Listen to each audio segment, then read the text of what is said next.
Hola, buenos días. ¿Se escucha bien?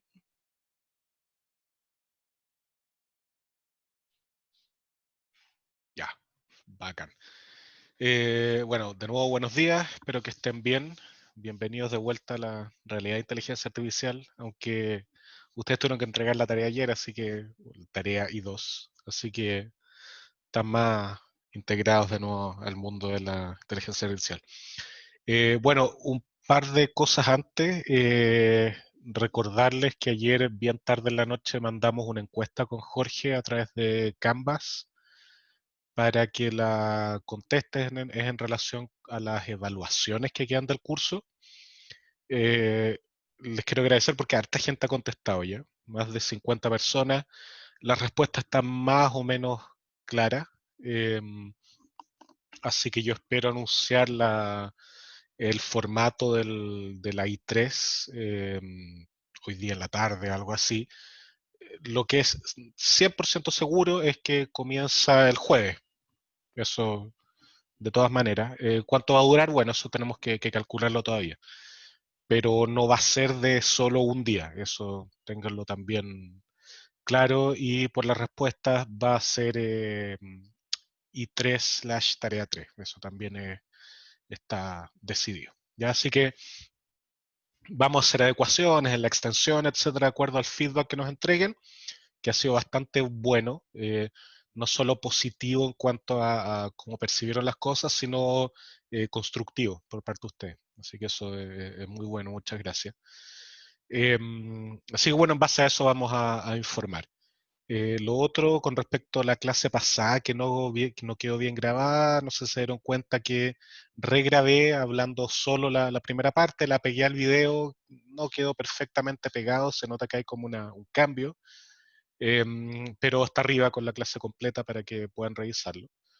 Así que hoy día toca la segunda parte de los árboles de decisión, la parte de extensiones, y eso es lo último que va a entrar para la interrogación. ¿Ok? No sé si tienen alguna pregunta más administrativa sobre esto antes de que empecemos.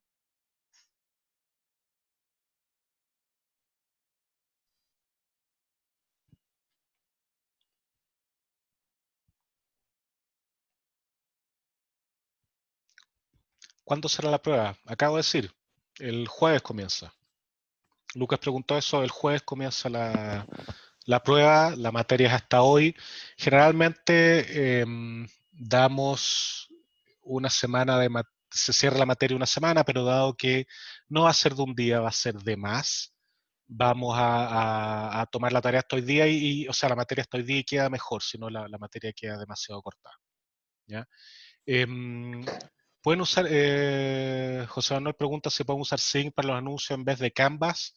Sí, en realidad debería ponerlo en los dos. Canvas demora bastante en enviar. Sí, hay veces que llega al tiro, otras veces no, pero tienes razón, vamos a hacerlo. Voy a agarrar la costumbre de hacerlo por los dos lados, así que no hay problema con eso. Ya, entonces, si no hay dudas, comencemos o continuemos con la materia. Em, ¿Qué vimos la clase pasada? Habíamos comenzado, perdón, con los árboles de decisión. Vimos un ejemplo motivador donde teníamos una base de datos o un set de datos como el que tenemos a la izquierda en la slide, donde queríamos predecir si íbamos a jugar a algún deporte, algún juego, etcétera, en base a ciertas variables explicativas que eran clima, temperatura, humedad, viento, etcétera. ¿Ya? Y vimos que no podíamos ocupar los métodos tradicionales que habíamos realizado hasta el momento, que eran los k-vecinos cercanos y las regresiones, porque no teníamos variables numéricas, ¿ya? Teníamos solo categóricas o binarias. Discutimos un par de métodos para hacerlo, llegamos a que no era trivial, y ahí yo les presenté una estructura como la de la derecha, que es un árbol de decisión que sí nos permite operar con este tipo de variables. De hecho, permite operar con cualquier tipo de variable. ¿Okay? Vimos un poco cómo podíamos construir este árbol después de varios tipos de discusiones. Llegamos a un algoritmo recursivo que es el que está en esta slide. El caso 1 y el caso 2 son para asignar un nodo hoja en caso de tener una votación homogénea, todos los nodos en un, perdón, todos los ejemplos en un nodo tienen la misma categoría, o si es que todos tienen los mismos atributos, distinta categoría, retorno la votación, el máximo en la votación por mayoría, y si es que no, opero recursivamente seleccionando el mejor atributo, uso ese atributo como nodo raíz y digo el set de entrenamiento de acuerdo al atributo, los umbrales para él. ¿Okay? Entonces la duda que quedaba era cómo podíamos definir lo que era un mejor atributo. Ya, esa es la primera pregunta y más importante. La segunda, para las variables numéricas, ¿en qué parte del dominio pongo el umbral de separación? ¿Ok? Y en la clase pasada nos centramos en la primera pregunta. ¿Ok? ¿Cuál es el mejor atributo? Y vimos dos posibles maneras. Una era el índice de Gini, ¿ya? Que mencioné brevemente de qué se trataba, pero que no lo íbamos a ocupar. Y lo segundo era la entropía de la información, que esencialmente me decía cuán informativo es un evento desde el punto de vista de la probabilidad de ocurrencia. ¿Ok? O cuánto conocimiento tengo yo de un evento que puede ocurrir. Y en este caso, el ejemplo motivador era si tenemos 3 buckets, en el bucket de más a la izquierda, dado que yo sé que tiene una distribución completamente homogénea, ya donde son todas las pelotas rojas, el sacar uno de esos elementos al azar, o sea, muestrear de esa distribución, no me va a entregar nada de información, ¿ya? Porque yo siempre sé qué es lo que va a pasar, ¿ya? Por lo tanto, eso va a tener baja entropía.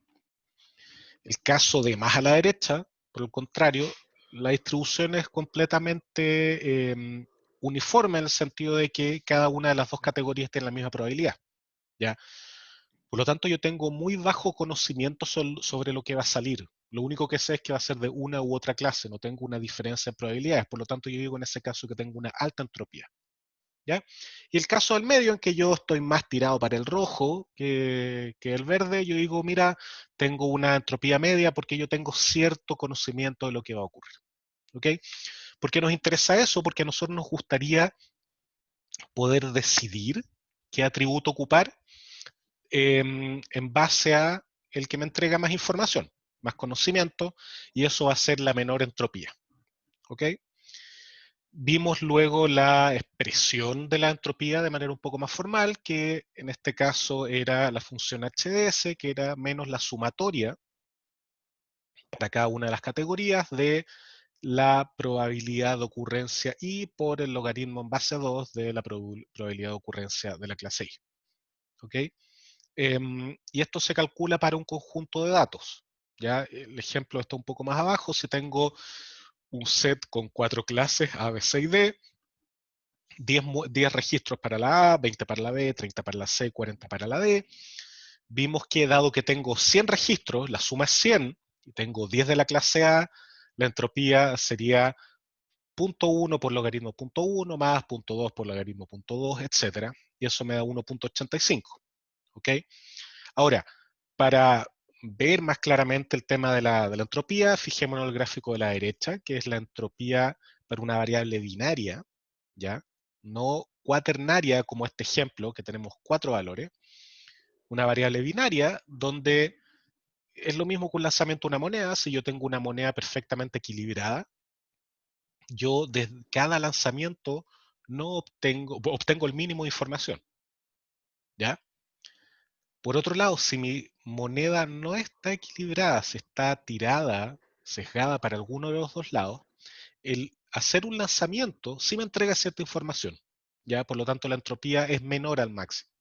De hecho, yo puedo tirar muchas veces la moneda y obtener casi información completa en una cantidad infinita de lanzamientos para saber qué cosa me va a salir con qué probabilidad. ¿Ok? Entonces, bueno, después si puedo definir en realidad la entropía para un set de datos, ¿ya? Y yo sé que un atributo, el elegir un atributo, me divide el set de datos de acuerdo a la cantidad de valores que tenga ese atributo, ¿ya? Recuerden que yo al bajar en un árbol de decisión voy partiendo el conjunto de atributos, ¿ya? Por lo tanto, yo necesito definir una métrica que me indique, oye, mira, cómo baja tu entropía si es que eliges este atributo, ¿ya? O cómo crece tu información. Y esa métrica se llama la ganancia de información, la función gain que tenemos ahí, que dado un set de datos S y dado un atributo A, yo defino como la entropía del conjunto completo, que esto equivaldría a, por ejemplo, el nodo A, o sea, este nodo de acá arriba, ¿ya? Menos la suma por cada uno de los atributos, perdón, de los valores del atributo A, ¿ya?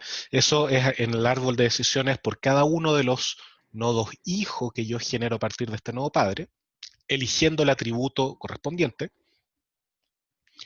y voy a ponderar la cantidad de ejemplos que se van por cada una de las ramas, partido por el total de ejemplos, por la entropía de ese nuevo nodo. ¿Ya? Entonces lo que estoy haciendo es, a la entropía total, ¿ya? Le estoy restando la entropía ponderada de cada uno de los nodos que yo genero como hijo. ¿Ya? Al restar eso que tengo, si yo tenía antes una cierta entropía y acá a la derecha yo tengo una entropía menor, ¿ya? La diferencia entre esos dos va a ser la ganancia de información o disminución de entropía. ¿Ya? Ahora, esto nunca va a ser mayor que lo que yo tenía antes, ¿ya? El peor de los casos va a ser igual, por lo tanto esto no va a empeorar, ¿ya? Bueno, y esa es la ganancia de información, y en base a la ganancia de información, nosotros luego analizamos este set de datos, que era el mismo que vimos al inicio, para decir si se jugaba o no jugaba, y llegamos a, nosotros hicimos en realidad numéricamente el análisis solo para elegir el primer nodo, ya que nos dimos cuenta que era Outlook por el cálculo de las entropías, y si hubiéramos repetido el análisis hubiéramos llegado a este árbol. ¿Ok? Esa es la materia que vimos la clase pasada. ¿Alguna duda hasta acá?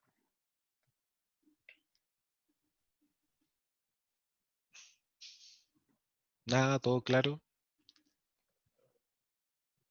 Ya, bien. Recuerden que siempre me pueden interrumpir, pueden ya sea hablar por el micrófono o el chat, etc. Ok. Entonces, esta clase va a ser guiada por preguntas sobre las limitaciones y o problemas que tienen los árboles de decisión. ¿Ya? Primera pregunta, ¿qué pasa si la ganancia de información eh, tiene que, va a evaluar atributos con muchos valores? Pensémoslo intuitivamente antes que numéricamente. ¿Qué es lo que va a pasar? ¿Qué pasa si yo tengo un atributo, ¿ya? Que tiene muchos valores posibles? ¿Qué creen ustedes que significa desde el punto de vista de Machine Learning, de todo lo que hemos discutido, en particular la parte inicial de la sección Machine Learning del curso?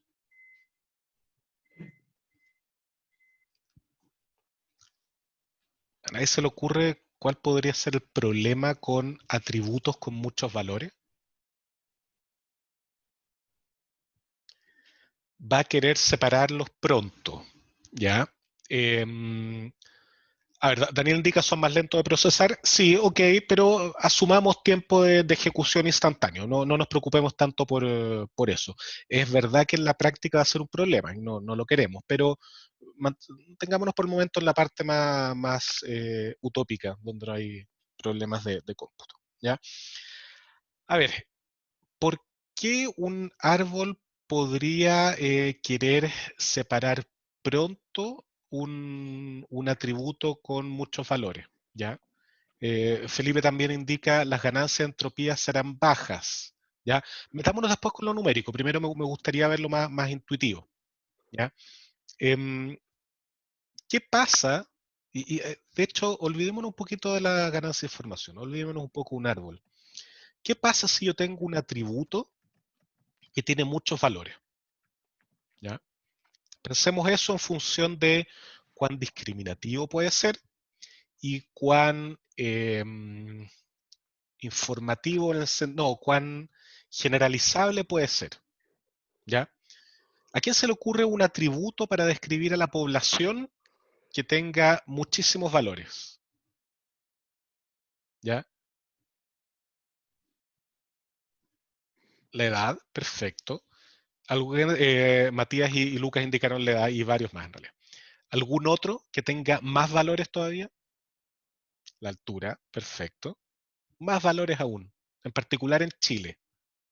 El peso también puede ser, pero en Chile, ¿hay algo que que tenga algún atributo por persona? Plata, dice alguien, ok. Root, bien, bien, el root, ¿ya? Em, el root es un atributo que define individualmente a cada uno, lo que es una atrocidad desde el punto de vista de privacidad, pero ok, así es como funciona el país. Em, pero fíjense que es un atributo que tiene, no infinitos valores, pero tiene un valor para cada ciudadano y que me discrimina perfectamente cada uno, ¿ya? Ahora, si yo les digo, me gustaría tener un atributo, elegir un atributo generalizable para hacer algún tipo de clasificación, ¿ustedes elegirían el root?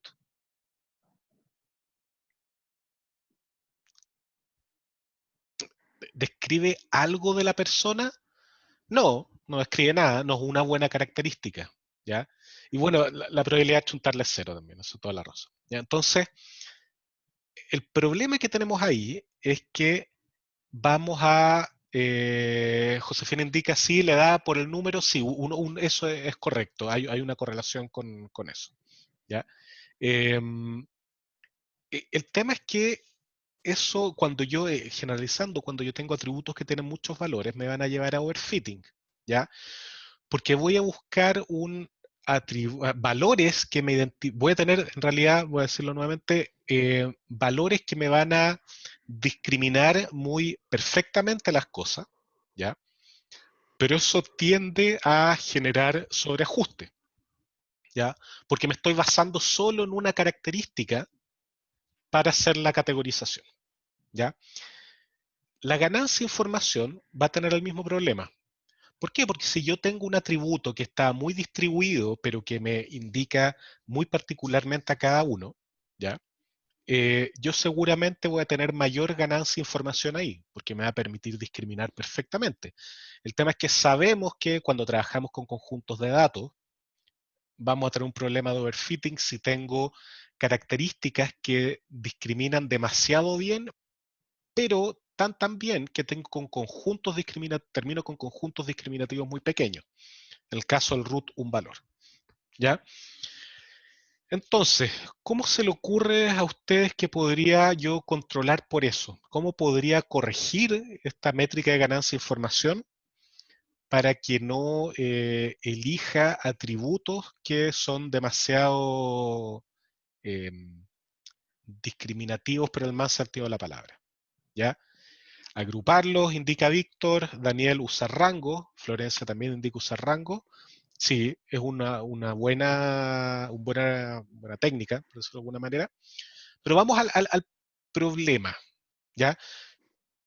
Yo no estoy diciendo que voy a hacer un preprocesamiento y voy a agrupar las cosas, voy a hacer una mejor feature. No digo que no sea útil, yo estoy pensando solo en corregir la ganancia, ¿ya?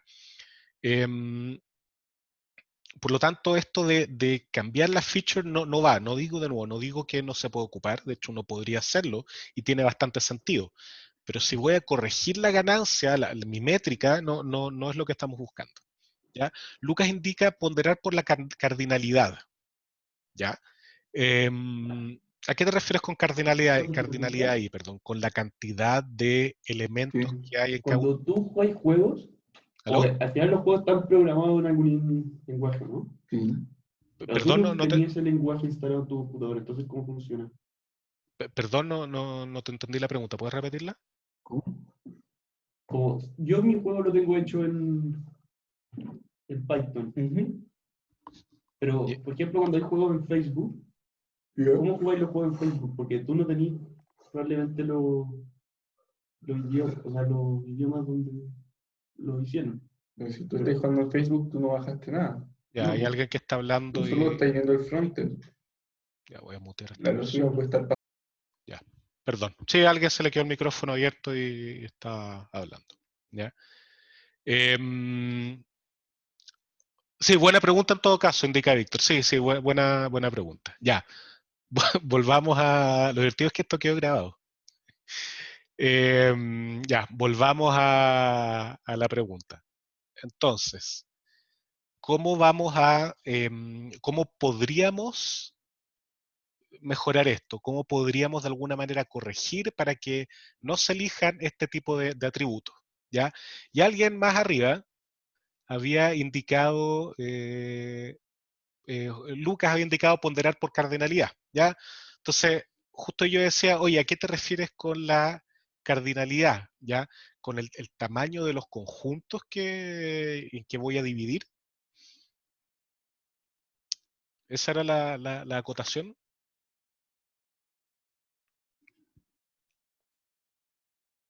Ya, todavía no llegué a la respuesta, pero bueno, si es eso, tiene bastante sentido, ¿ya?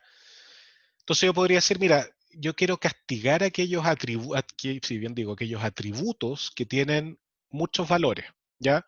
¿Cómo lo hago? Bueno, divido por algo que tenga que ver con la cantidad de valores, ¿ok?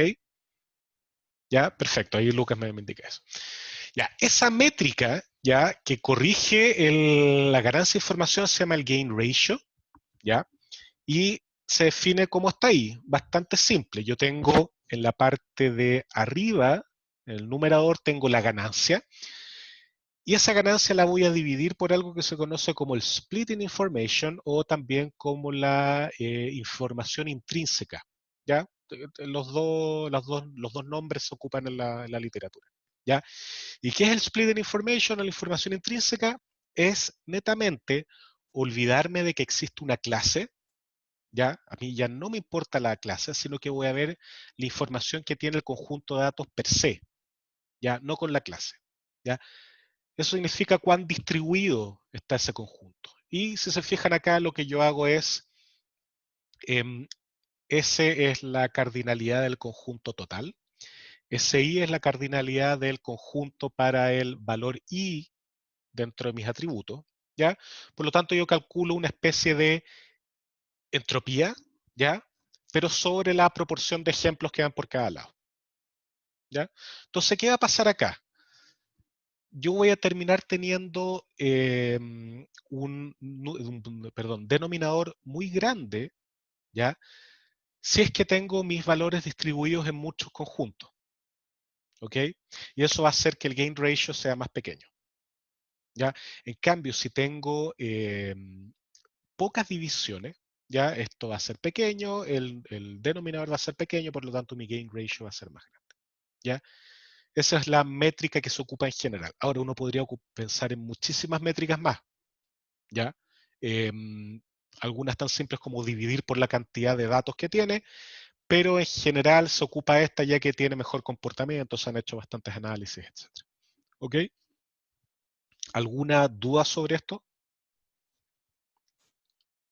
Es bastante intuitivo. La fórmula no es intuitiva para nada, pero el concepto por detrás sí. Estoy castigando a aquellos conjuntos que están muy subdivididos. ¿Ok? Ya. Sigamos. Siguiente pregunta. ¿Cómo funciona el algoritmo que hemos visto hasta ahora, incluyendo ganancia de la información o gain ratio, etcétera, si tenemos variables numéricas? ¿Ya? ¿Qué podríamos hacer? Porque hasta el momento hemos visto solo variables categóricas. ¿Qué puedo hacer con variables numéricas? Ignacio indica ordenar, perfecto, pero ¿ordenar con respecto a qué? ¿Ya? José Manuel indica interpretarlas como texto, ya, eso no, porque tenemos el riesgo, porque perdemos el ordenamiento, ¿ya? O sea, no perdemos el ordenamiento, pero tenemos un conjunto más grande que el otro, entonces no funciona. La varianza no, todavía no. Pensamos un poquitito qué es lo que estamos buscando. Estamos buscando un umbral, ¿ya? Que me permita subdividir de mejor manera las clases, ¿ya? Entonces, el primer approach que uno podría pensar, el directo, es fuerza bruta, ¿ya? Voy probando cada uno, puedo cuantizar mi dominio y voy probando por cada uno si esta división es buena. ¿Ya? Y eso claramente, a pesar de que debo encontrar el ideal, no es bueno. ¿Ya? Un segundo approach, heurístico, pero bastante eficiente, es, como indicaba Ignacio, ordenar. Yo voy a ordenar por cada una de las dimensiones, o sea, por cada uno de los atributos. ¿Ya? Y luego voy a evaluar el split, o sea, este umbral, cuando tenga un cambio de categoría en los ejemplos. ¿Ya? ¿A qué me refiero con eso? Fíjense en la siguiente figura, perdón la resolución, de hecho eso tengo que retocarla. Fíjense en el eje X, ¿ya? ¿Ya? Olvídense del eje Y. Entonces yo tengo el atributo numérico en este eje, me voy a olvidar del atributo numérico en el eje Y, ¿ya? A eso me refiero con ordenar por dimensión. Entonces ordeno por acá y digo, ya, ok, este ejemplo tiene categoría rombo, ¿ya? El siguiente ejemplo que está inmediatamente después de ese, en este eje X, es uno que tiene categoría cuadrado, ¿ya? Por lo tanto, aquí tengo un cambio de categoría, por lo tanto es un posible split que divide bien los datos, ¿ya? Esa es la heurística. Luego, acá, cambio entre un dato que tiene categoría cuadrado azul a otro que tiene categoría cuadrado azul. ¿Es bueno un split acá, entre medio de esos dos valores? Perdón, de esos dos ejemplos. ¿Alguien me puede indicar si es bueno o es malo? Es malo, ¿cierto? Porque de manera arbitraria voy a estar dividiendo dos ejemplos que son de la misma clase, ¿ya?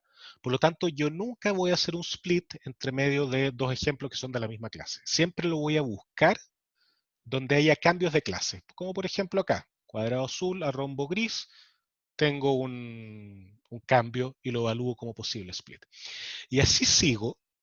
¿Ya? Cada vez que hay un cambio, itero sobre todos los datos, ya ahí uno podría hacer aproximaciones, uno podría muestrear, etcétera, eso es otro tipo de técnica, pero voy a evaluar cada uno de estos splits. Ahora, ¿cómo evalúo cada uno de estos splits? ¿Necesito algo nuevo o basta con la ganancia o el gain ratio?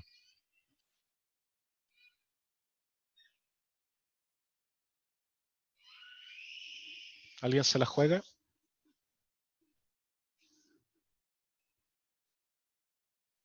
¿Nadie? Ya, a ver, si pongo un umbral, ya, agarramos cualquiera de estos umbrales, por ejemplo, este que tengo al centro, ¿ya? Ah, me piden que repita la pregunta. Yo, imagínense, tengo cada uno de estos umbrales. Yo hago mi primera pasada del algoritmo y digo, este es un candidato a split, este es otro, etcétera, ¿ya? Yo tengo que evaluarlo. Tengo que tener alguna medida de cuán buenos son, porque me voy a quedar con uno para hacer el split en el árbol, ¿ya? ¿Cómo los evalúo? La pregunta es, ¿me basta la ganancia de información o el gain ratio o necesito otra métrica?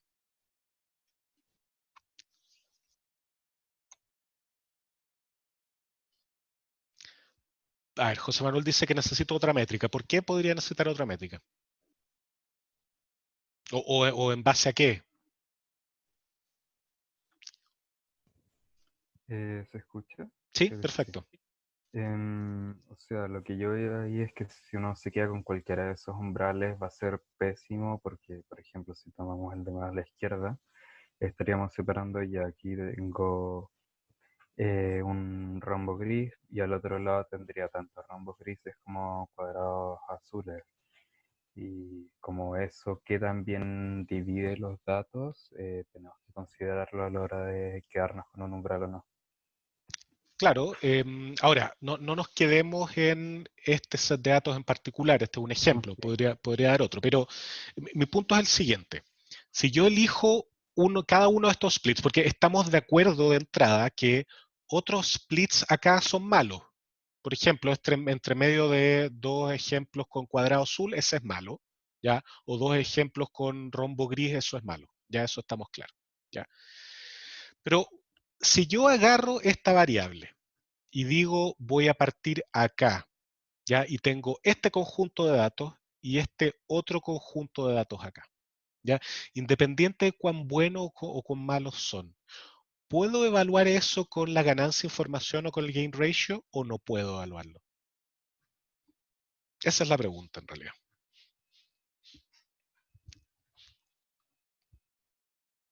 Acuérdense que la ganancia de información me dice cuánta información tengo desde el punto de vista de las clases, cuán homogénea esa información al momento de dividir los conjuntos. ¿Ya? Y ahora hay más consistencia en la votación de que dicen que sí se puede ocupar, ¿ya? Juan Pablo indica, necesito saber dónde ubicar la separación. Sí, justamente eso es lo que estamos haciendo en esta slide, ¿ya? O sea, cada una de estas líneas punteadas, ¿ya? Son los posibles splits, ¿ya? La heurística que le está indicando es, yo elijo entre medio de cambios de clases un split, ¿ya?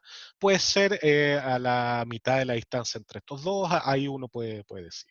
Pero una vez que yo tengo los candidatos, yo tengo que calificarlos, tengo que decir, oye, cuán bueno o cuán malo es, ¿ya? ¿Puedo ocupar la ganancia de información, el gain ratio? Y la respuesta es un rotundo sí, porque lo que yo obtengo después de poner el umbral es exactamente lo mismo que yo tenía antes. En una variable categórica lo que yo tengo son los atributos, ¿ya? Perdón, los valores de los atributos, ¿ya? Y esos uno podría decir que son umbrales, ¿ya? Solo que de variables categóricas. Acá yo estoy definiendo los umbrales y los voy a evaluar tal cual con la ganancia de información. Piense que es lo mismo, es la probabilidad de i, ya acá sería 0,5, ¿ya? Por el logaritmo de 0,5, ¿ya? Y acá sería, tengo 5 de uno y 4 de otro. Entonces sería 5 novenos logaritmo de 5 novenos menos 4 novenos logaritmo 4 novenos. ¿Ya? Entonces sí, yo una vez que defino los umbrales puedo tranquilamente ocupar la ganancia de la información. Víctor pone, pero en vez de poner tantos splits al principio, ¿no será mejor partir con pocos splits y empezar agregando hasta que baje el gain ratio? Sí, ahora, eso podría ser otra heurística más estructural, más jerárquica, que sí se puede hacer, no hay ningún problema, ¿ya?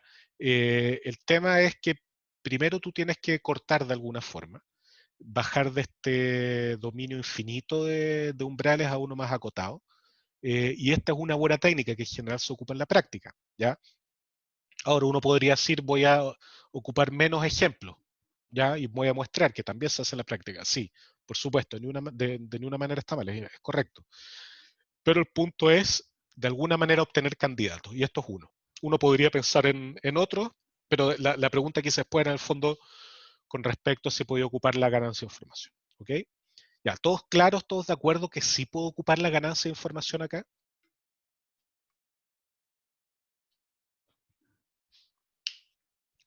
O mejor dicho, alguien se opone fervientemente que pueda ocuparlo.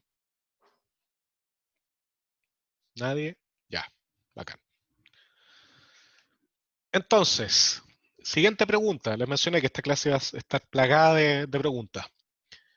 ¿Cómo puedo hacer regresión ocupando árboles de este tipo? ¿Ya? Y ahí yo pongo el primer hint, y es que cada nodo hoja, para hacer regresión, cada nodo hoja va a retornar la media de los ejemplos que contiene. ¿Ya? Acuérdense que ahora no estamos retornando una categoría, sino un valor. ¿Ya? Cuando nosotros teníamos todos los ejemplos en un nodo hoja con la misma categoría, retornábamos esa categoría. Cuando teníamos una, de cierta manera, no podíamos dividir más por algún motivo, entregamos la votación de mayoría, ¿ya? ¿Qué hacemos cuando tenemos como output una variable numérica? Entonces, lo directo que uno puede pensar es, voy a retornar la media. Uno podría retornar la moda también, pero puede que no sea tan representativo, ¿ya? Entonces, si yo defino que en un nodo hoja de un árbol de regresión, yo voy a retornar la media de los ejemplos que contiene, ¿ya? Acuérdense, acá estoy retornando un valor numérico, no estoy retornando una categoría, ¿ya? O sea, tiene sentido calcular la media, puedo comparar los números, no así comparar las categorías, eso no necesariamente es cierto, ¿ya?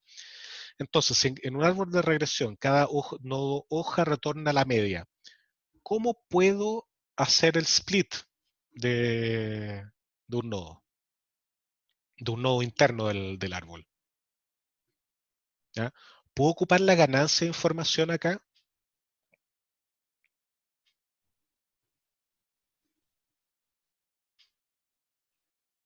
¿Alguien? Ya, la primera pregunta es, ¿puedo ocupar la ganancia de información acá? ¿Me sirve?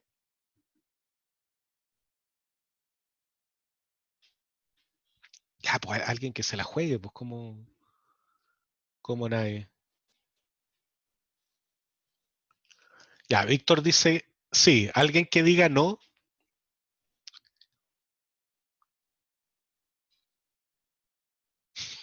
Ya, Dan dice no. Debió haber dicho justificando, pero bueno.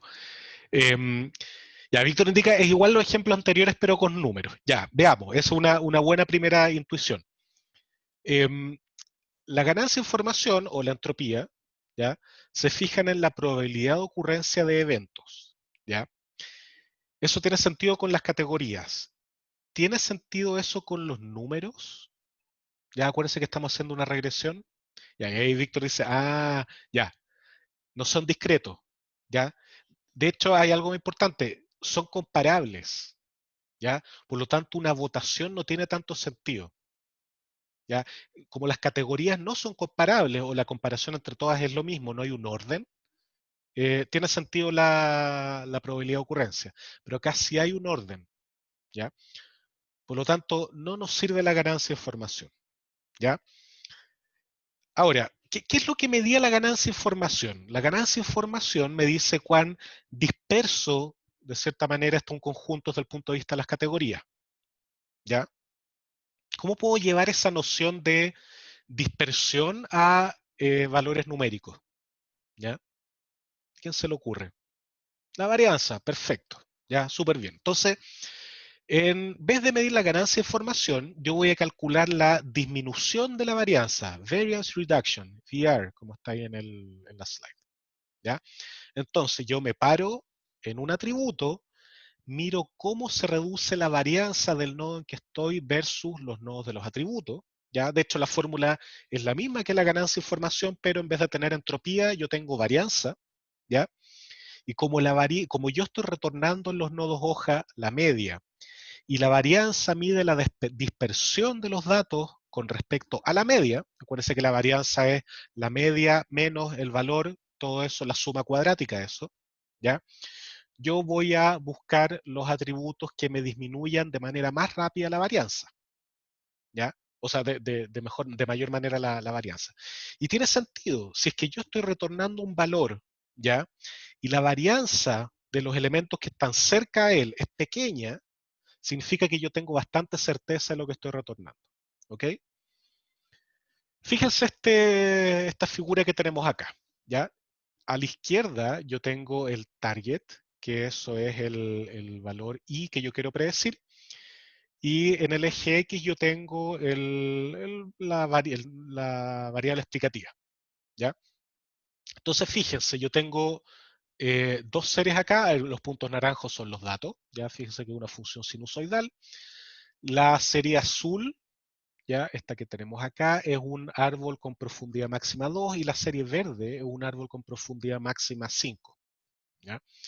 Entonces fíjense que el árbol 2, ya el azul, a pesar de que es una aproximación bastante gruesa, no cae en el ruido, que son estas muestras de acá, ¿ya?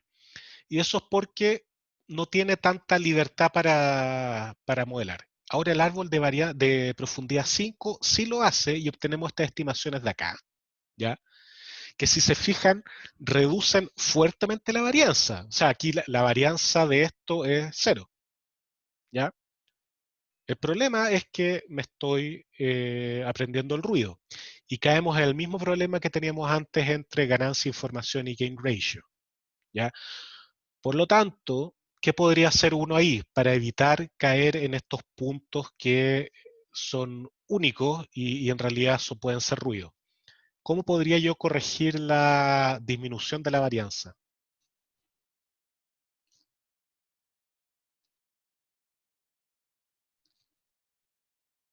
Siguiendo la misma lógica del gain ratio.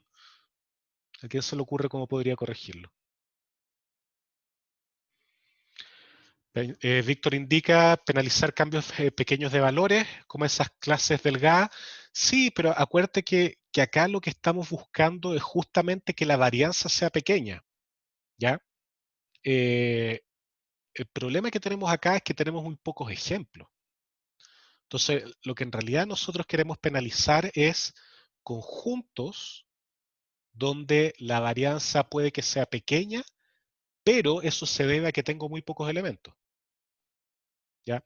Entonces voy a dividir de cierta manera con algún tipo de métrica que me cuantifique la cantidad de ejemplos que tengo en ese conjunto, ¿ya? O sea, no me importa que tenga varianzas pequeñas, o sea, quiero varianzas pequeñas, pero quiero varianzas pequeñas con ojalá muchos datos, ¿ok? Para que no pase esto que está acá. Es la misma idea que el gain ratio, ¿ok? Ya, ¿alguna duda sobre eso?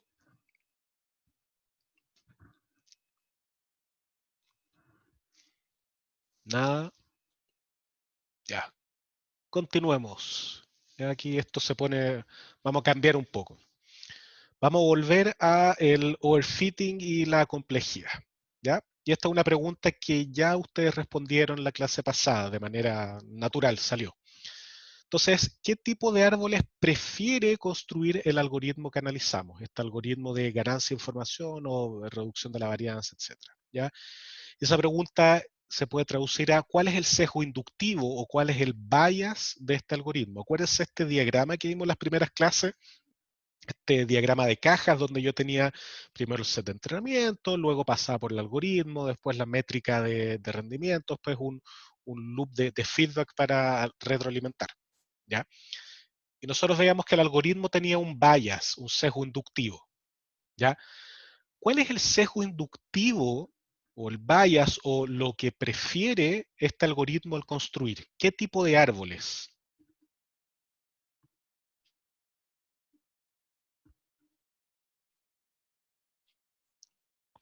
Imagínense, hay de entrada podemos hacer 4 categorizaciones, ¿ya? Podríamos decir árboles profundos o árboles poco profundos. Y por otro lado podríamos decir árboles anchos o árboles angostos, ¿ya? Con respecto a lo primero, ¿este algoritmo prefiere árboles profundos o árboles poco profundos? Ya Daniel indica que prefiere árboles shallow, ya poco profundos, ¿ya? ¿Es verdad esto o prefiere árboles profundos? O en el fondo, ¿por qué alguien, o sea, cómo podemos argumentar de que este algoritmo prefiere árboles poco profundos? ¿Ya? O profundos para separar todo, profundos y angostos, ya ahí empezó a ponerse más interesante la discusión. ¿Ya? Vamos primero con si son profundos o poco profundos. ¿Ya? La métrica de ganancia de información, ¿qué es lo que elige? Elige el atributo que más información me entrega, ¿ya? Que más sobre lo que va a ocurrir. Por lo tanto, yo más arriba del árbol voy a obtener los atributos que quieran bajar la entropía de mayor manera, ¿ya? Por lo tanto, voy a preferir los mejores atributos arriba, ¿ya? Eso implica que yo voy a sesgar a árboles poco profundos, porque yo quiero tener los mejores atributos arriba, ¿ya? Fíjense lo que estoy diciendo. Si yo eligiera los peores atributos arriba, yo para discriminar bien tendría que hacer los árboles súper profundos para llegar en algún momento al mejor atributo, ¿ya? Aquí estoy haciendo justamente lo contrario. Estoy diciendo, quiero los mejores atributos más arriba, ¿ya? Lo antes posible quiero tener la información y así genero árboles poco profundos, ¿ya? Eso es uno. Entonces, este algoritmo prefiere árboles poco profundos, ¿ya? A pesar de que si yo quiero discriminar perfectamente voy a terminar construyendo árboles profundos, ¿ya? Esos van a ser menos profundos que si yo invirtiera el orden de búsqueda. Ya, primero los atributos menos informativos y después los más informativos. Lo que no tiene mucho sentido hacer, pero eventualmente uno podría probarlo. ¿Ok? Segundo, ¿qué tipo de eh, ancho de árbol prefiere este algoritmo? ¿Árboles angostos o árboles anchos?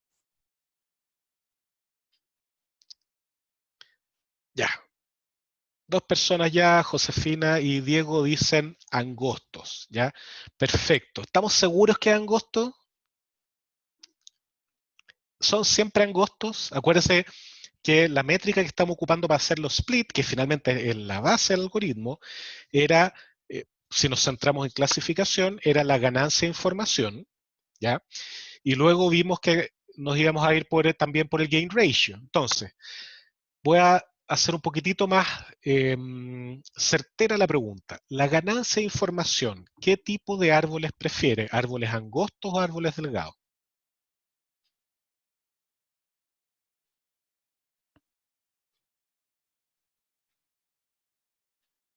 Acuérdense, la ganancia de información. Que la ganancia de información vimos que tendía a elegir aquellos atributos, bien digo, aquellos atributos que tuvieran muchísimos valores, ¿ya? Porque esos permitían discriminar perfectamente, ¿ya? Por lo tanto, la ganancia de información va a preferir árboles anchos, ¿ya? Y eso, lógicamente, nos puede llevar a tener problemas de overfitting, ya esa es la ganancia de información. Ahora, el gain ratio, ¿ya? Corregía por el ancho del árbol, por la cantidad de valores que tenía un atributo, ¿ya? Regularizaba eso, por lo tanto el gain ratio va a preferir árboles angostos, ¿ya? Por lo tanto, sobre la profundidad nosotros podemos decir que tanto ganancia de información como gain ratio, como disminución de la varianza, va a preferir árboles shallow, poco profundos, ¿ya? Desde el punto de vista de la anchura del árbol, va a depender de la métrica. La ganancia de información prefiere árboles más anchos. El gain ratio, ¿ya? Va a preferir árboles más angostos, pero uno de los problemas que tiene, que se ha reportado en la literatura, es que tiende a sobrecompensar. Tiende a elegir árboles demasiado flacos, demasiado angostos, que terminan siendo no muy buenos. ¿Ya? En algunos casos, no siempre. ¿Ok? Por lo tanto, cuán ancho o angosto va a depender de la métrica que elijamos. ¿Ok? Entonces uno podría decir que con seguridad, independiente de cualquiera de esas métricas que ocupemos, el algoritmo va a elegir, ojalá, árboles poco profundos. Mientras más arriba aumenta la información, mejor. ¿Ok? Ya, y esto tiene sentido desde el punto de vista del overfitting. ¿Ya? Ahora, volvamos al tema de complejidad. ¿Ya? Un árbol profundo, ¿por qué es más complejo?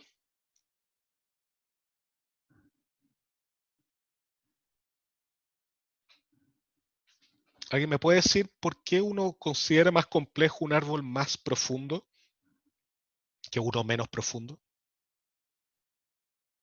Ya me puedo demorar más en llegar a la peor solución, ok, ya. Pero pensemos en complejidad, no en tiempo de ejecución, ¿ya? Ya, Vicente indica, significa que hay más decisiones posibles. Súper bien, ¿ya? Yo puedo tomar más decisiones, ¿ya? Porque tengo más atributos en los que voy a ir bajando por el árbol, ¿ya? Por lo tanto, mi dominio de posibles soluciones es más grande, ¿ya? O sea, de posibles respuestas, ¿ya? Por lo tanto, encontrar aquella correcta va a ser más complejo, ¿ya? Y aquí vamos a ir, bueno, y ahí en el fondo la pregunta que acabo de hacer, acá vamos a ir a una, no es técnica, es una premisa, ¿ya? Que se tiene en Machine Learning y en la vida en general, que se conoce como Occam's Razor, o la navaja de Occam, que claramente es una traducción poco afortunada al castellano, ¿ya? Esta la enunció el señor William of Ockham, perdón, hace mucho tiempo atrás, supuestamente cuando se estaba afeitando, ya por eso es la navaja de Occam. Ahora, claramente no fue así, pero así cuenta la historia, ¿ya? Tampoco sé por qué él está afeitándose pensando en eso, bueno, quizá era su momento de claridad mental, su momento zen, pero en el fondo él enunció que en igualdad de condiciones, la explicación más sencilla suele ser la más probable, ¿ya? Entonces, imagínense dos árboles que tienen el mismo rendimiento, ¿ya? Pero uno es más profundo que el otro, ¿ya? La explicación de uno es más sencilla, del más poco profundo, o sea, del menos profundo, la explicación es más sencilla que la del más profundo? Sí, y claramente sí, porque yo necesito menos variables para explicar, ¿ya? Esta materia o esta noción de Low-Cost Razor se pasa en los árboles de decisión porque es más fácil ver que cada variable es una especie de explicación. Con la regresión, yo ocupo todas las variables, ¿ya? Por lo tanto, como que no puedo verlo tan directamente, pero el árbol de decisión, un árbol menos profundo, ocupo menos variables, por lo tanto, mis hipótesis se explican con menos términos, por lo tanto, son más sencillas, ¿ya? Entonces, este concepto, esta idea de la explicación más sencilla, que cae tan de cajón en los árboles de decisión, los vamos a ocupar para todo en Machine Learning, ¿ya? Siempre vamos a preferir las explicaciones más sencillas, ¿ya? ¿Por qué? Porque de acuerdo a los árboles de decisión, y vamos a ver en otras cosas, hay una relación súper directa entre explicaciones sencillas o explicaciones complejas y overfitting, ¿ya? Explicaciones complejas tienden a fijarse en detallitos, ¿ya? Detallitos que finalmente pueden ser ruido, ¿ok? Y podemos estar modelando ese término epsilon que habíamos visto en las primeras clases, que en realidad es un ruido en los datos y yo no quiero modelarlo, ¿ya? O sea, no quiero capturarlo, quiero modelarlo, pero modelarlo tal cual como ruido, ¿ok? Entonces, el overfitting, dicho eso, el overfitting es un problema súper serio en los árboles de decisión, ¿ya? Súper, súper serio. De hecho, es uno de los motivos por el cual los árboles de decisión así básicos no se ocupan en la práctica para muchas cosas, ¿ya? Entonces, hay varias técnicas que pueden ayudar. Por ejemplo, ahora, no, filo, eso lo vamos a ver la siguiente ya. Pero recorramos algunas de las técnicas. Por ejemplo, detener la construcción del árbol en base a un set de validación, ¿ya? Eso es algo que podemos ver acá a la derecha, donde yo tengo la complejidad del modelo, ya podría ser la cantidad de nodos nudos que estoy agregando, etcétera, ¿ya? Y vemos que lógicamente si yo agrego más nodos o hago más profundo el árbol, el error de entrenamiento va a ir bajando, pero en algún momento el error de test o el error de validación va a dejar de bajar y va a empezar a subir, ¿ya? Entonces si yo tengo un set de validación, puedo detener la construcción del árbol acá, decir que mira, este es el momento en que mejor rendimiento tiene para un set de datos no visto, ¿ya? Por lo tanto, voy a parar ahí, ¿ya? Y yo detengo la construcción y no continúo entrenando para no tener más overfitting, ¿ok? Eso es algo genérico que se puede ocupar para cualquier algoritmo, pero viene muy bien en los árboles de decisión, ¿ya? Otra opción es detener la construcción cuando los registros restantes, para los cuales no tengo un nodo hoja asignado, no sean estadísticamente significativos, ¿ya? Son muy pocos. Y eso de cierta manera me protege de el overfitting, me protege de este problema en que yo elegía conjuntos con un dato, muy pocos datos, ¿ok? Otra opción es construir el árbol completo con la profundidad que se quiera y luego yo voy a podar ramas. ¿Ya? Yo voy a decir, bueno, voy a evaluar cada rama y voy a ver cuánta información me entrega versus cuánta, eh, ¿cómo se llama esto? Cuánto error me mete de validación y yo voy a podar las ramas ex post, ¿ya? Eso también es una muy buena técnica. Y la última, que es más, no se ocupa tanto los árboles, pero sí está relacionada con otros algoritmos de Machine Learning que vamos a ver en el curso, es en la métrica de split, penalizar por el tamaño que voy a tener el árbol una vez que termina el split, ¿ya? Esto es, voy a contraponer la ganancia de información o la reducción de la varianza, lo voy a contraponer con un término que me indique cuán complejo es mi árbol ahora, ¿ya? Y yo, al momento de tomar esa decisión, voy a decir, mira, sabéis que no me conviene porque acá estoy haciendo más complejo mi árbol que la información que estoy ganando, ¿ok? Todas estas estrategias o heurísticas se ocupan para poder seleccionar un árbol con menor overfitting, ¿ok? ¿Alguna duda? Todas estas son cosas prácticas, ya no son, o sea, uno puede justificarlo después teóricamente, pero nacen de ideas prácticas, ya empíricas para detener el overfitting.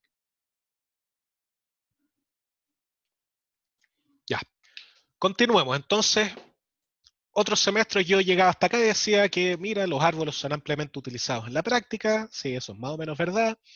Son súper simples de construir, son súper fáciles de interpretar, pero pueden sufrir serios problemas de sobreajuste. Y aquí yo cerraba la clase y decía, muchas gracias, nos vemos en el siguiente módulo. ¿Ok?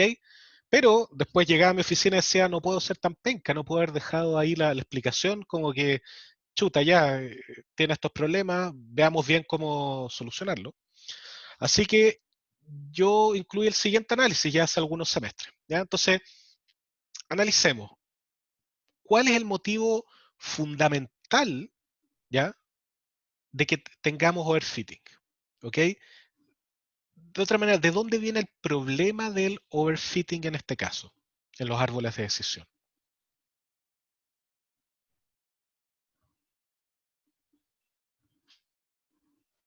Memorización, ya, pero eso es algo en general de todos los, Francisco pregunta eso, de todos los algoritmos, o sea, si aumento la complejidad, empiezo a memorizar los datos, lo que termina capturando el ruido, ¿ya? Pero en el caso particular de los árboles, ¿por qué ocurre esta memorización?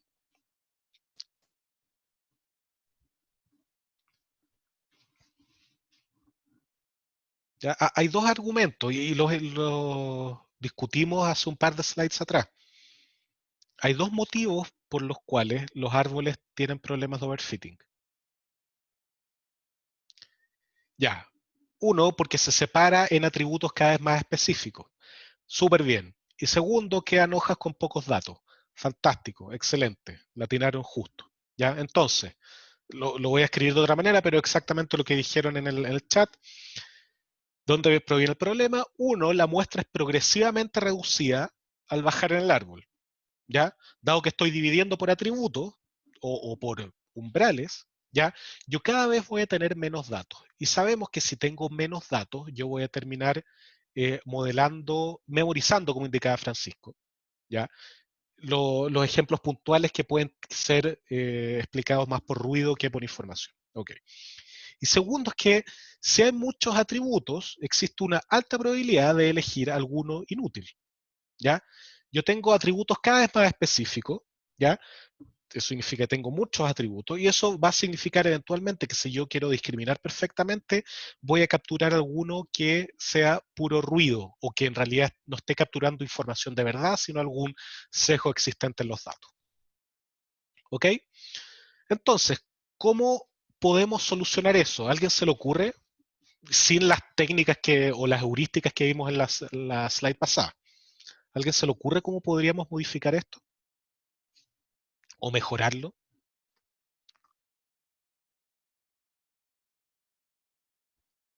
Ya Daniel indica cortar el árbol a la mitad y ponerle otro algoritmo al final. Sí, ok, pero mantengámonos solo con lo que hemos visto hasta ahora. ¿ya? Hacer la categorización más broad, indica Juan. Sí, eso podría ser también, pero eso requiere de cierta manera modificar el set de datos. ¿ya? Tener muchos datos, indica Vicente, sí, siempre sirve tener muchos datos, pero no tenemos muchos datos nomás. Ya no, como que no podemos darnos el gusto de tener más datos. ¿ya? Entonces, aquí voy a ir a algo medio contraintuitivo con respecto a lo que hemos visto, y es lo siguiente. ¿ya?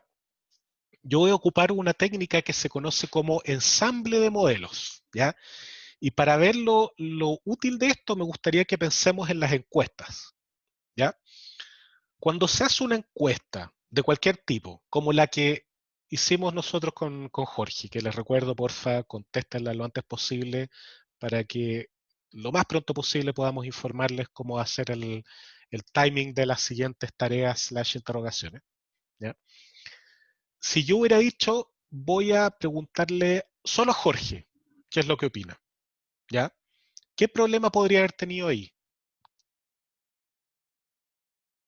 Desde el punto de vista de información, con los términos que hemos estado ocupando. Sesgo, excelente, como dicen Víctor y Daniel. ¿ya? Tengo un sesgo. A algunos les puede gustar este sesgo, ¿no? Etcétera, ¿ya? Pero es un sesgo de que Jorge es el profesor, ¿ya? Y tiene cierta visión sobre esto, ciertos criterios. Ok, entonces uno puede decir, mira, ¿sabéis que eso no es representativo? ¿Qué es lo que hago yo entonces para obtener una opción más representativa?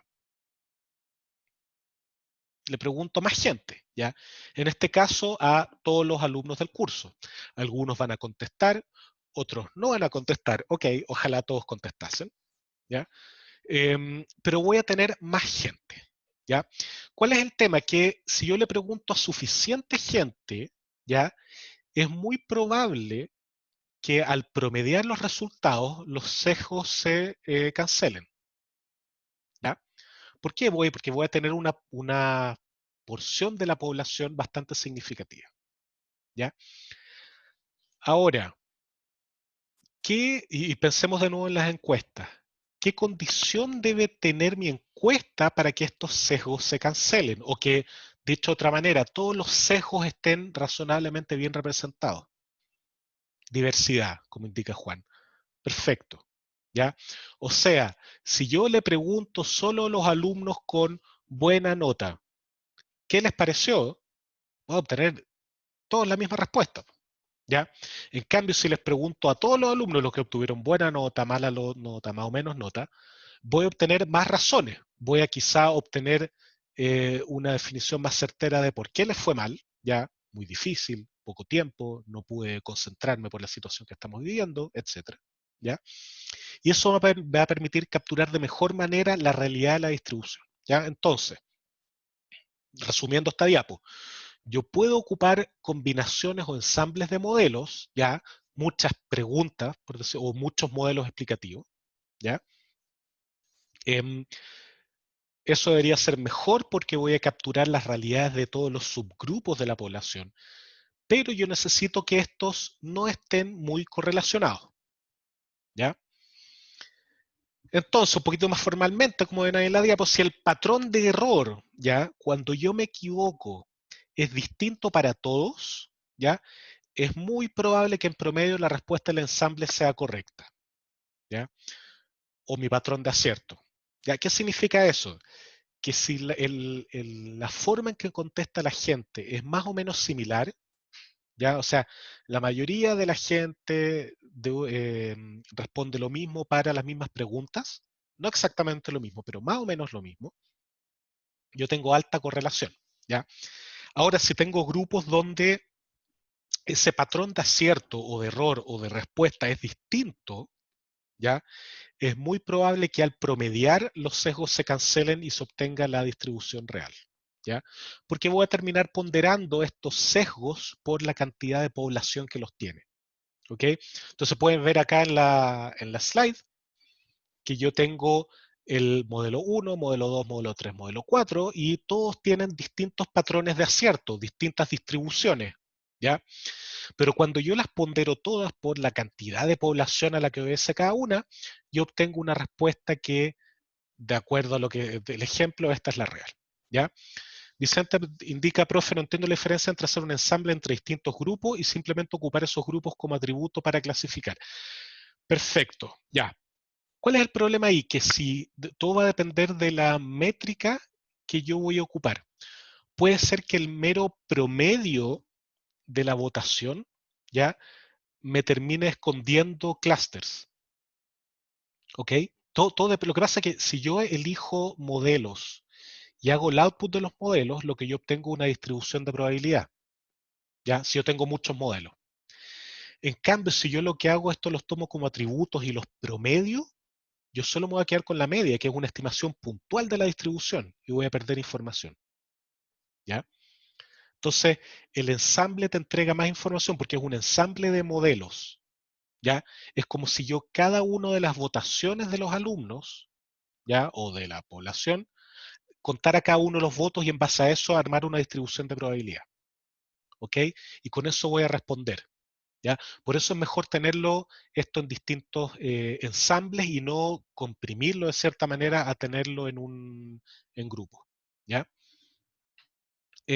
Otra persona pregunta que tiene en caracteres que no entiendo el nombre. Es como cuando modelábamos los números y un número tenía como dos grupos en el clúster. Es algo parecido, ¿Ya? Es un muy buen punto. ¿Qué pasaba ahí? Si yo tengo dos clústeres, de cierta manera estaba uniendo esos clústeres a la fuerza, ¿ya? Y yo de alguna manera tenía que separar. Podía ser que esa separación tenga unos sentidos, ¿ya? Y en este caso, como estamos ocupando múltiples modelos, ¿ya? Yo al entregar como output una distribución de probabilidad, que es la combinación de todos estos modelos, voy a poder modelar eso de mejor manera. Por ejemplo, en este slide yo podría decir que tengo dos clústeres o dos modas para mi respuesta, ¿ok? Entonces, continuemos. ¿Cómo puedo lograr esta especialización o diferenciación en el caso de los árboles? ¿Ya? No sé si estamos claros, pero la idea justamente acá es construir muchos modelos, lo que en el contexto de árboles de decisión implica construir muchos árboles. ¿Ya? O sea, yo tener hartos árboles. ¿Ya? ¿Cómo los construyo? ¿Cómo logro esta especialización o diferenciación? ¿Ya? ¿Cómo hago que cada árbol me entregue outputs distintos, pero no forzadamente distintos, sino con distintas visiones sobre la población? ¿Cómo lo hago? ¿A quién se le ocurre? Josefina indica muy bien, divido mis datos, súper bien. Y la persona con caracteres que no entiendo dice, a partir de un atributo distinto, sí, también vamos a hacer eso. ¿Ok? Entonces, ¿ya? La solución principal, ya vamos a partir de eso, es muestras aleatorias, ¿ya? Más que dividir los datos. Entonces, esto parte de lo siguiente, si cada modelo ve solo una parte de los datos, que es elegida aleatoriamente, la correlación entre ellos disminuye, ¿ya? Y esto es lógico porque yo voy a estar agarrando distintas muestras de personas, pueden estar bien estratificados, mal estratificados, etcétera, pero como voy a agarrar muchas, todos los modelos van a tener visiones distintas de la población, ¿ya? Y van a tener baja correlación, y vimos que si tienen baja correlación es más probable que los sesgos de cierta manera se cancelen, ¿ya? Uno puede demostrar esto de manera mucho más rigurosa que lo que he visto en esta clase, de todas maneras, pero creo que excede un poquitito a la realidad del curso y al tiempo que uno tiene en el curso para pasar esta materia, ¿ok? Entonces, yo voy a agarrar mis datos, los voy a aleatoriamente dividir, y esto no significa que voy a particionar mi conjunto de datos, ¿ya? Eso no necesariamente es correcto. Yo voy a muestrear con reposición ciertos conjuntos de datos. Y para cada uno de esos conjuntos de datos voy a entrenar un árbol, ¿ok? Y de esa manera voy a obtener árboles con alta aleatoriedad entre ellos. O sea, como tengo alta aleatoriedad en los datos, voy a obtener generalmente árboles bastante distintos, ¿ya? Donde es interesante, ninguno de ellos es muy bueno, ¿ya? De hecho, todos son bastante malos, porque van a haber solo un subconjunto de la población, ¿ya? El tema es que los vamos a combinar. Ahora, siguiente pregunta. Esto no me arregla todo, porque ¿qué es lo que pasa si tengo una variable muy buena? ¿Ya? ¿Qué es lo que va a terminar ocurriendo con los árboles si tengo una variable muy buena? Exacto, como dice Daniel, todos los árboles van a responder lo mismo. Todos los árboles van a tener esa variable muy arriba, por lo tanto todos los árboles van a terminar pareciéndose, se van a parecer mucho al inicio. ¿Ok? ¿Cuál es la solución? Voy a también apelar a las muestras aleatorias, pero ahora de atributos. ¿Ya? ¿Qué significa eso? Que yo, aparte de tener un conjunto de datos aleatorios, cada vez que vaya a hacer un split en cada árbol, voy a elegir un subconjunto aleatorio de los atributos, ¿ya? Y luego aplico el algoritmo tal cual. Voy a calcular la ganancia de información, ¿ya? Esto trae el beneficio que voy a reducir la complejidad porque voy a tener que calcular la ganancia en una menor cantidad de atributos, ¿ya? Pero de esa manera voy a asegurarme más o menos de tener distintos atributos a las distintas alturas del árbol, ¿ya? Y como heurística se ocupa la raíz del número de atributos que yo voy a ocupar. Daniel, tenía una pregunta. Pero si el atributo es muy bueno, ¿por qué es un problema? Ya, no es que sea un problema que el atributo sea bueno, el problema es que los árboles van a ser muy parecidos y por lo tanto correlacionados, ¿ya? Entonces, lo que yo no quiero es que los árboles se correlacionen, y los atributos muy buenos tienden a correlacionar los árboles demasiado, ¿ya? Entonces, Eso es lo que yo no quiero. No, no es un problema con el atributo en sí, es un problema con el tipo de árbol que voy a generar. ¿Ya? Y Vicente indica, pero si es aleatorio, no puede ser que deje fuera un atributo muy bueno en todos los árboles. Sí, pero si la idea es tener suficientes árboles, cosa que eso no ocurra. ¿Ya? Y eventualmente lo que termina pasando es que yo puedo componer un atributo bueno con otros atributos no tan buenos. ¿Ya? Esa es la magia, de cierta manera, en los modelos de ensamble. José Manuel pregunta, ¿no estamos sacrificando una buena predicción por hacer todo esto? No, y de hecho justamente lo contrario, justamente al hacer esto vamos a obtener una mejor predicción, porque hacer una predicción que no es, que va a ser más, va a introducir la incerteza en ella, ¿ya? Porque va a estar tomando evidencia de todos los subconjuntos, no va a tratar de unificar, ¿ya? Entonces puede ser que puntualmente, de hecho va a pasar, cada árbol es muy malo, pero vamos a tomar todos los árboles juntos y eso termina siendo muy bueno, ¿ya? De hecho, es tan bueno esto que para datos tabulados, o sea, set de datos como lo hemos visto hasta ahora, una planilla Excel, un archivo CSV, los algoritmos más recientes de bosques de decisión o random forest, que se llama, andan mejor que los algoritmos de Deep Learning. ¿Ya? El algoritmo el XGBoost, XJBoost, es el que mejor anda. El XGBoost es de verdad increíble, así que no miren esto a menos, ya esto anda muy, muy bien en la práctica.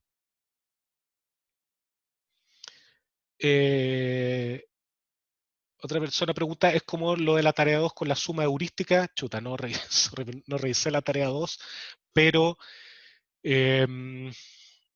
no necesariamente es lo mismo de la suma de heurísticas, porque acá en el fondo es suma de modelos. Ya no es exactamente lo mismo. La heurística no es esencialmente el modelo.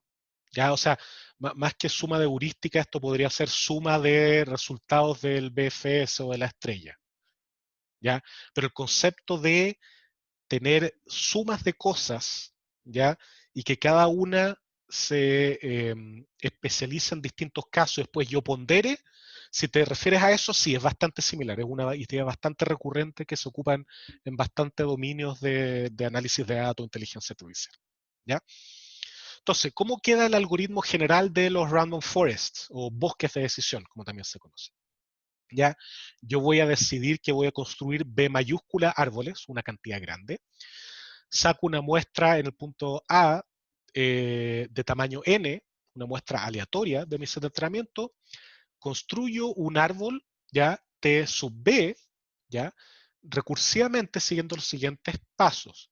Selecciono m variables al azar de las p variables que yo tengo, elijo la mejor, hago un split en estos valores y sigo construyendo. ¿Ya? Ahora, en general, los árboles de decisión, perdón, los random forest, yo voy a ocupar una construcción de árbol binario, ¿ya? Porque termina siendo más sencillo, pero yo podría tenerlo con más atributos, ¿ok? Y bueno, una vez que tenga construidos todos los árboles, voy a hacer mi predicción de regresión como el promedio de las predicciones, ¿ya? Esto es lógico, ¿ya? O sea, agarro la predicción de cada árbol, la sumo y después divido por la cantidad de árboles, o si es clasificación, hago ¿cómo se llama esto? Un voto de mayoría, ¿ya? Agarro la mayoría de las votaciones que tengo, ¿ok? Y así es simple, ¿ya? Y esta es la gracia, es tan simple este algoritmo, tan directo, que termina siendo muy fácil de implementar, muy eficiente y con muy buen rendimiento, ¿ya? Entonces, veamos un poquitito estamos súper bien en el tiempo, vamos por fin, voy a alcanzar a terminar la hora. Veamos acá, ¿qué es lo que termina pasando? A la izquierda tengo el árbol 1, ¿ya? Al medio tengo el árbol 2 y a la derecha el árbol 3. Y si se fijan, cada uno de los árboles es distinto. El árbol 1, el output de probabilidad va a ser este, el árbol 2 este y el árbol 3 este. Entonces, si se fijan, el árbol 1 y el 2 están súper correlacionados. ¿Ya? Se fijaron más o menos las mismas cosas. entregan una distribución de probabilidad bastante similar. Pero el árbol 3 obtiene una distribución completamente distinta, ¿ya? Que es un poquitito parecido a la del árbol de la izquierda, ¿ya? Pero no tan igual, o sea, no hay un dominio tan grande de la categoría verde, ¿ya? Y yo al ponderar esto voy a tener una distribución de probabilidades bastante más representativa de la realidad, ¿ya? Porque no destruí los grupos chicos, como está pasando en este caso de acá, ¿ok?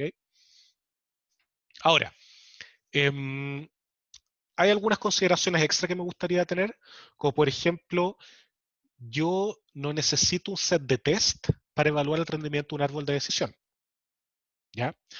¿Por qué? Porque dado que yo construyo con un subconjunto de los datos cada uno de los árboles, yo evalúo el rendimiento de cada árbol con los datos que no tomó, ¿ya? Por lo tanto, efectivamente, mis set de test y set de entrenamiento están metidos ahí mismo, ¿ya? Entonces, yo mido lo que se conoce como el out of bag error, que es por cada árbol voy a ponerle los datos que no vio y voy a evaluar el rendimiento, ¿ya? Súper simple, funciona súper bien e inmediatamente obtengo una distribución de probabilidad y eso es súper, súper relevante. Otra cosa interesante, en un árbol de decisión yo simplemente medía la importancia de una variable viendo a qué altura estaba. Si una variable estaba muy arriba, significa que era muy importante, si estaba muy abajo en el árbol, que era poco importante, ¿ya? Yo no puedo hacer lo mismo en algún random forest, porque tengo muchos árboles, pero puedo ocupar otra heurística que es agarrar un atributo, ¿ya? Significa una columna de mi base de datos, y permutar los valores que ya tiene. ¿Ya? Imagínense una planilla Excel que yo agarro una columna y le digo permuta, ¿ya? Solo esa columna, solo los valores de esa columna los cambio entre los ejemplos, ¿ya? Si yo, después de hacer eso, predigo con mi random forest y obtengo un valor de rendimiento muy similar a antes, ¿qué significa eso sobre esa variable? ¿Que era muy importante o que era poco importante? No era importante, ¿ya? No era importante porque yo permuté, la destruí de cierta manera, pero el rendimiento no cambió. Eso significa que aunque aparecieran algunos árboles bien arriba, en promedio no aparecía mucho, ¿ya? Si yo hago si pasa lo contrario, si cambia mucho el rendimiento, bueno, resulta que esa variable era importante. Entonces yo puedo construir una especie de ranking con las variables que más o menos disminuyen el rendimiento, ¿ya? Y eso me da su importancia en el modelo, ¿ok? Entonces es una técnica bastante ocupada para la explicabilidad en los árboles. Entonces, terminemos esta clase con algunos ejemplos. No puedo creer que esté bien el tiempo. Entonces, fíjense acá. Yo tengo dos puntos o dos conjuntos de puntos para el entrenamiento y voy a entrenar mi random forest. Y fíjense acá abajo, yo tengo solo un árbol, ¿ya? Es súper esperable que si yo tengo un árbol, haga un corte ahí. Como acá tenemos arriba a la derecha el árbol 43 que hace esto y el árbol 121 que hace esto, ¿ya? Pero cuando yo empiezo a ponderar y tengo 8 árboles, empiezo a ver una distribución de probabilidades bastante más suave, ¿ya? Y si ya tengo 200 árboles, veo algo bastante interesante, ¿ya? Y esto acá está describiendo de mejor manera la realidad, ¿ya? Yo nunca en la vida real tengo umbrales estrictos, nunca, ¿ya? Es como, por ejemplo, el criterio de yo repruebo con un 4, ¿ya? Nunca es así. Oye, mira, estoy con 3.9, 3.8, estoy con un morado. Sí, ok, le damos un arreglo, hace otra tarea. No, no digo que vaya a hacer eso en este curso, pero eventualmente eso demuestra que la, estas distribuciones que tienen umbrales estrictos no se apegan mucho a la realidad. En cambio, con un árbol de decisión, yo tengo este tipo de distribución que se forma, ¿ya? Entonces refleja mucho mejor lo que está ocurriendo en la realidad. En este ejemplo que tengo acá, yo voy a ver si puedo clasificar un set de datos con 2, 4 o 4 espirales con ruido y vemos que efectivamente se genera una muy buena segmentación del espacio, ¿ya? Ya sea que ocupo 2 o 4 espirales con ruido, ¿ya? Y acá tenemos la imagen de entropía en que más negros, menos entropía significa que tengo más información. Y si se fijan, fuera de esto, no tengo información, ¿ya? Porque de verdad yo no he visto datos ahí, así que no tengo nada que responder, ¿ya? Y finalmente, con respecto al overfitting, que aquí también lo tenemos, si yo tengo demasiados árboles, ¿ya? Fíjense que cuando tengo 3 árboles tengo underfitting. No estoy capturando acá la distribución en este sector, no sé si en realidad acá está el puntero, en este sector acá arriba a la derecha, saliendo del clúster rojo. Si tengo un D6, sí lo estoy capturando bien, tengo una distribución suave, ahí digo, mira, esto puede ser amarillo o rojo, pero en cambio acá, ya abajo a la derecha, cuando tengo 15 árboles, fíjense que ya me estoy aprendiendo de memoria los sectores. Acá digo, esto es amarillo y este pedazo acá y este pedazo acá es azul. Cuando en realidad es una distribución más o menos homogénea entre los dos. ¿Okay? Y eso, mensaje final del curso. A ver, una pregunta. José Antonio pregunta, ¿cómo definimos una cantidad buena para distribuir? Si te refieres a una cantidad de árboles, esto es más o menos prueba y error. Hay umbrales más o menos robustos, ¿ya? Que en general los solvers o los algoritmos, los frameworks ya los traen, ¿ya? Pero es algo empírico. Uno puede calcular cotas más teóricas, pero en la práctica termina siendo más eficiente construir cierta cantidad, hacer un análisis más fino con empírico, probando distinta cantidad de árboles. Me habían preguntado, igual habría que tener un set de test para saber cuántos árboles utilizar. Sí, yo necesito validación para saber eso, de todas maneras. ¿Ya? Ya, también preguntan, ¿no dice la EOP actual que son resistentes al overfitting? Sí, son bastante más resistentes que los árboles de decisión. A ver, para que no tomen a mal mis palabras, no hay ningún algoritmo que sea 100% resistente al overfitting.